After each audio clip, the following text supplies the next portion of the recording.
What's going on, survivors? Horticulture is finally fully working in experimental, and I'm going to show you guys how to do it. First up, you want to find one of these greenhouses. This one in particular is in Vybor town, not the military base.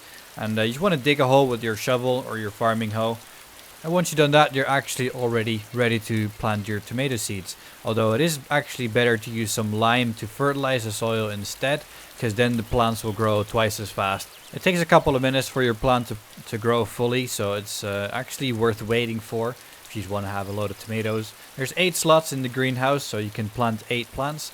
Every plant gives 13 tomatoes, and the tomato seeds are found in residential places like cars and houses and garages, industrial places basically, all that kind of stuff. So they're actually quite common to find.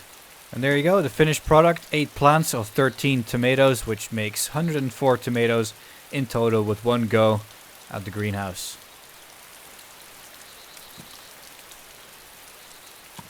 The first iteration of barricading is also in experimental in the form of lockpicking. It's already in the last experimental, but I didn't think it was that significant due to the fact that if you lock your door, you were able to open it very quickly with one blow of any melee weapon or with one shot of any gun.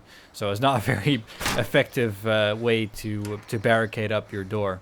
The devs actually mentioned that they were going to strengthen the doors, and that was going to happen in this patch. Even though it doesn't seem like it, as this is the current experimental patch, and I can still open the doors with one blow of any melee weapon or with one shot of any gun. So it's still not a very effective way to barricade yourself in.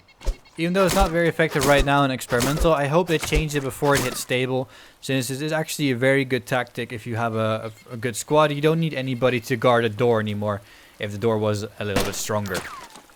Now, to cover all the things that caught my eye in the dev blog, you can read the dev blog yourself with the link in the description, but here's what caught my eye this time.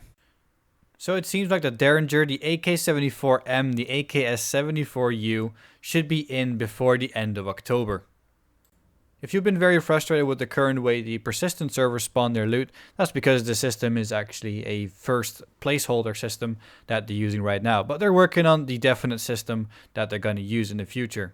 That means they should have a lot more control over what kind of loot spawns where and how it's all cleaned up and replaced with new loot.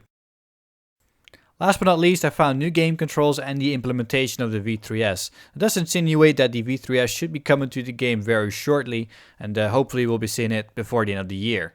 The new game controls is actually something that the devs are very excited about, as it allows them to add melee attacks with any kind of weapon in the game. But it also means they can refine the control system to the point where it's not clunky at all anymore. This is the line in the devlog that caught my eye the most, and it got me very excited. That's it for now, guys. I hope you guys are having a great Tuesday, and I'll see you in the next one.